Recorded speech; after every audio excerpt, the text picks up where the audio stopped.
Ada beberapa kali decision making dia yang salah. MU ini memegang kendali permainan gitu. Arsenal benar-benar cukup mendominasi di pertandingan kali ini, dan memang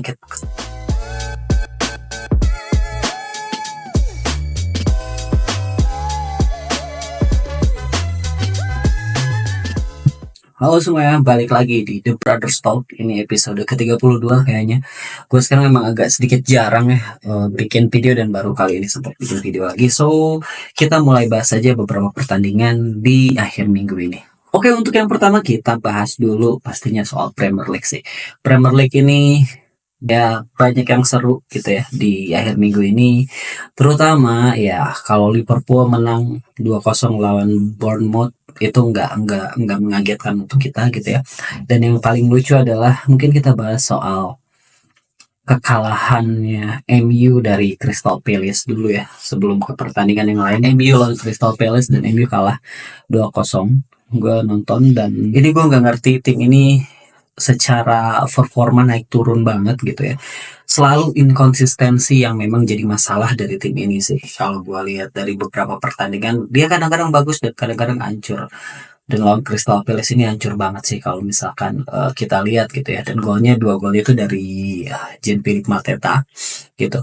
Nah, tadi gol kedua yang gue lihat adalah serangan balik, dan yang pertama itu ada sedikit kesalahan gitu ya dari backnya MU, yang dimana nggak ngecover Mateta, sehingga bola bola rebound dari kena tiang gitu ya sebelumnya, akhirnya bisa dimanfaatkan oleh Mateta. Itu sebenarnya gol jatuh dari langit, tapi gol tetap paksa aja gol gitu ya.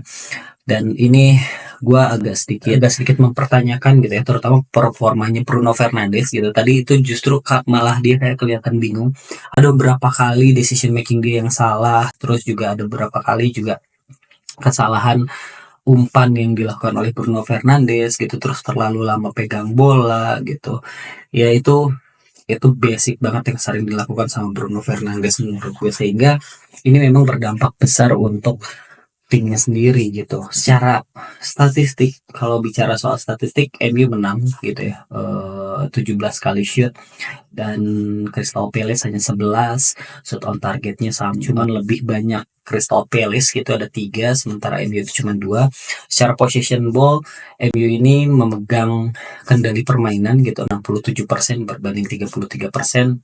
Passingnya ada 557 berbanding 282. Akurasi passingnya jauh, 81%. MU menang 65% di Crystal Palace gitu. Dan ini kalau kita bicara soal line up ya, sebenarnya line up yang diterapkan oleh Amorim ini cukup menarik, di mana dia memasang Kobbie Mainoo di depan, yang notabene dia adalah gelandang sentral gitu ya. Justru Mainoo secara starting itu di depan. Jadi 3 di depan itu ada Amad Diallo, Kobbie Mainoo, dan juga Alejandro Garnacho. Ini 3 pemain muda yang memang disatukan dalam satu pertandingan yang akhirnya sangat tidak efektif. Terbukti Mainoo pun diganti gitu ya oleh Zirkzee, atau Højlund juga masuk gantiin Ugarte, tapi itu nggak nolong sama sekali sih. Menurut gue ini perjudian yang luar biasa gitu yang dilakukan oleh Amorim. Gue gak ngerti kenapa dia pasang Mainoo sementara Højlund dan juga Zirkzee itu ada di bench, baru masuk di babak kedua setelah mereka ketinggalan. Banyak eksperimen yang dilakukan karena memang di beberapa pertandingan strikernya sejauh ini memang tidak bermain cukup bagus gitu, tidak sesuai dengan yang diharapkan, baik itu Rasmus Højlund ataupun Zirkzee. So wajar aja dia melakukan eksperimen ini, ya gue rasa memang ini musim, ya kurang lebih setengah musim ya, 3/4 musim yang dilalui sama Amorim ini akan dilakukan dengan terus menerus melakukan eksperimen sampai akhirnya dia punya pemain yang memang memiliki kualitas yang diharapkan gitu, sesuai dengan skemanya dia. Kayak gue lupa, ada pindah dari Udinese kalau nggak salah, Dorgu atau siapa gitu, itu back sayap yang mungkin nanti akan ngisi posisi yang sekarang disimpan, itu ada Dalot di situ di kiri.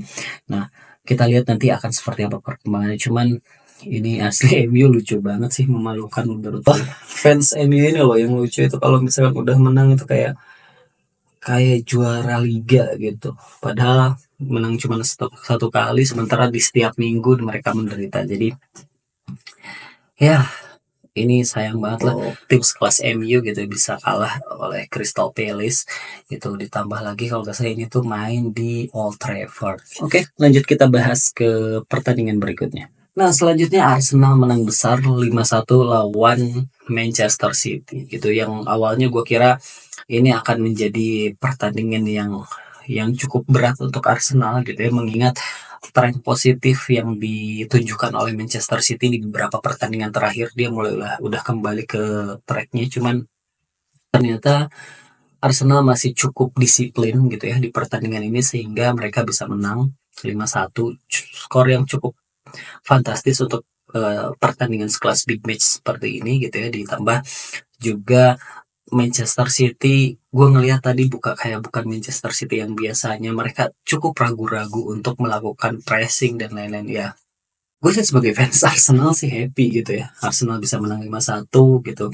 Tadi golnya juga gol cepat, dimana ada kesalahan dari Ortega sih, menurut gue itu kesalahan Ortega melakukan passing. Udah tau Kovacic itu pada di press gitu ya pemainnya, tapi malah di passing. Yang akhirnya gol terjadi dari Odegaard gitu tuh, passing dari Kai Havertz. Nah, di babak pertama Arsenal unggul 1-0 gitu ya. Sejauh ini gitu ya, di babak pertama itu Arsenal menang 1-0, dan secara permainan Arsenal memang memegang permainan itu benar-benar sampai menit 30 sampai 35 gitu ya.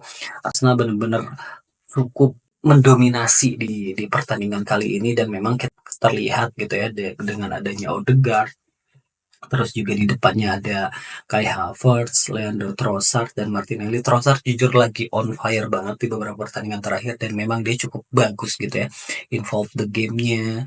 Ya Martinelli still being Martinelli lah, cuman dia memang cukup merepotkan di sisi kiri Manchester City. Kita kelihatan Gvardiol agak sedikit kurang berani untuk ke depan, karena biasanya kan Gvardiol selalu main ke depan. Nah ini mungkin yang uh, gue baca dari Arteta gitu ya, yang Arteta lakukan itu adalah dia mencoba untuk memasang Martinelli supaya Gvardiol itu bisa ke push gitu ya, dan memang bisa gak berani untuk maju ke depan, karena di situ ada Martinelli yang punya work rate yang cukup bagus gitu ya, pressing yang cukup bagus gitu ya.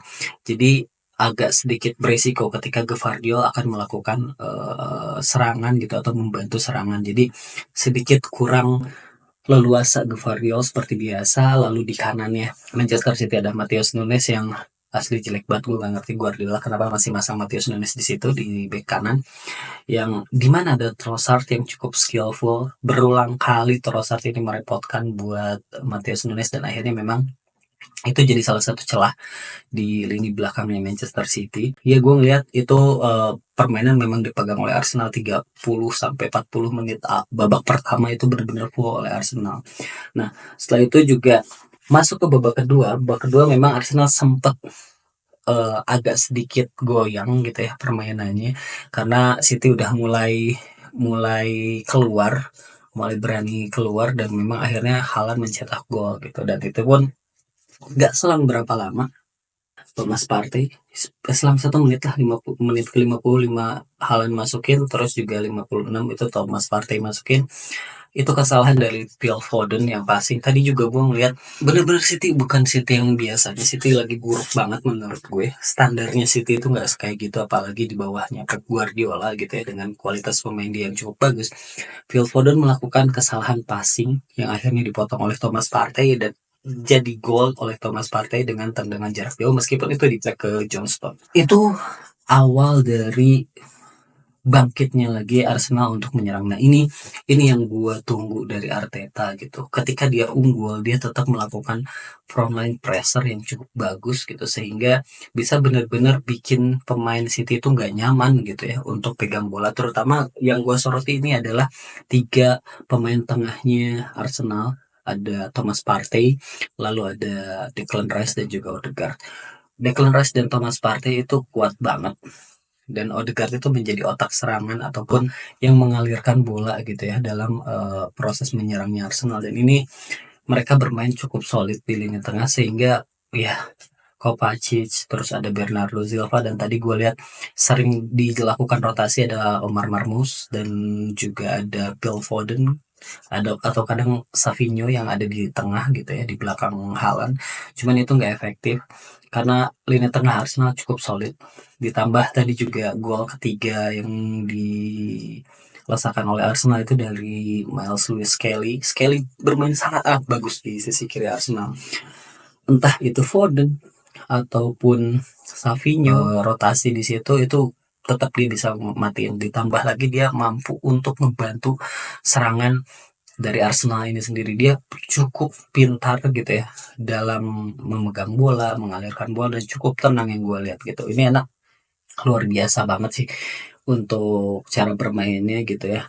Terus juga gue merasa ya awalnya gue ngelihat itu kenapa harus Skelly, kenapa enggak Calafiori aja gitu, dan ternyata memang Skelly lebih banyak menawarkan kreativitas gitu karena basicnya dia kan memang bukan bek kiri, setahu gue gelandang deh kalau nggak salah dia itu. Dan di situ kelihatan dia mampu untuk bisa ngebantu lini tengahnya Arsenal gitu ya, bisa lebih punya banyak opsi gitu ya dalam memainkan bola.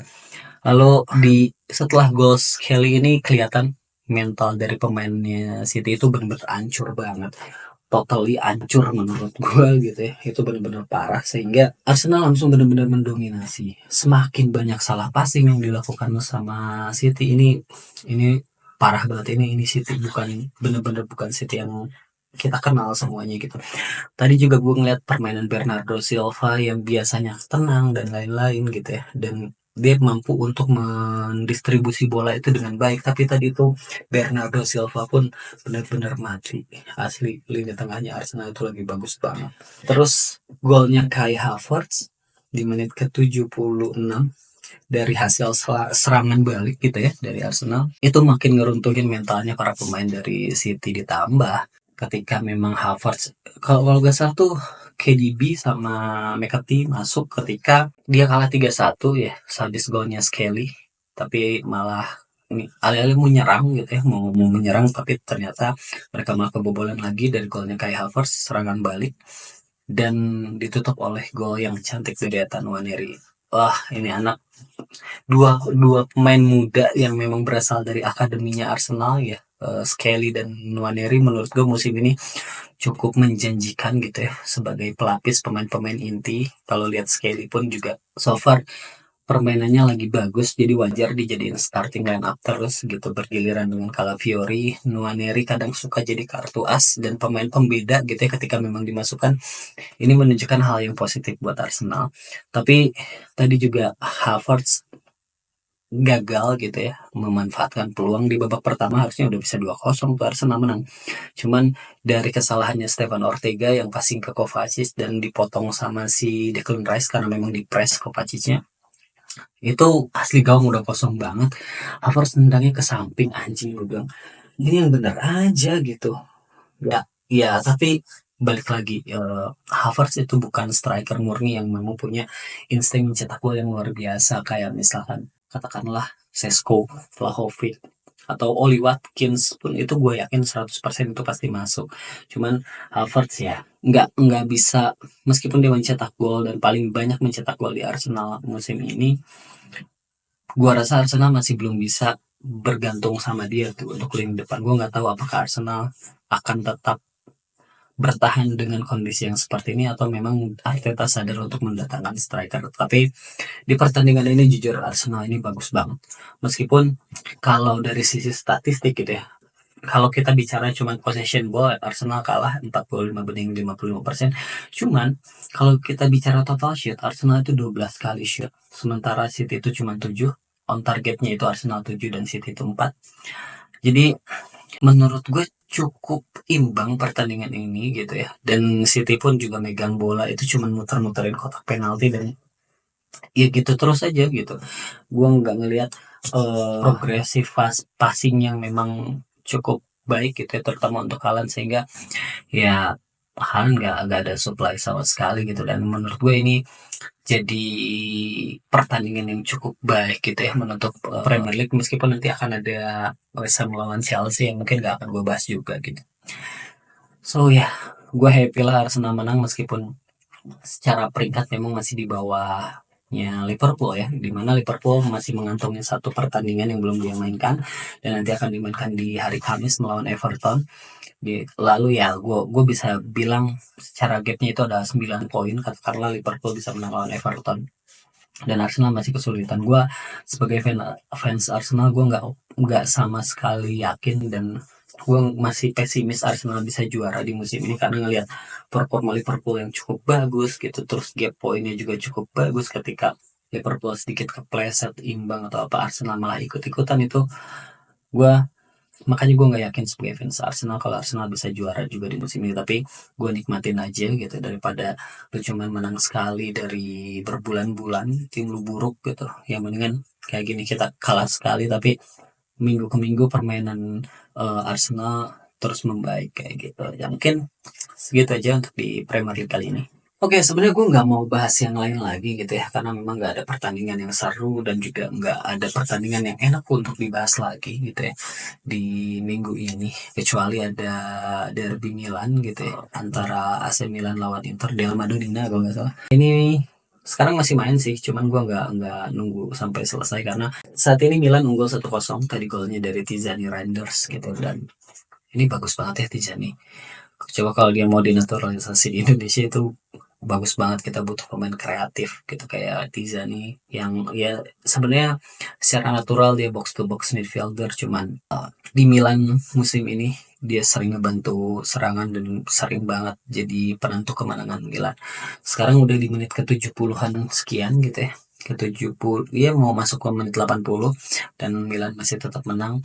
Kalau gue lihat pertandingan tadi sekilas emang cukup seru sih di babak pertama gitu ya, dan memang ya secara rivalitas mereka kan memang kuat, jadi wajar aja kalau pertandingannya seru. So mungkin segitu aja untuk episode kita kali ini. Nanti gue akan bikin video lagi. Sampai ketemu di episode berikutnya. Thanks for watching and see you.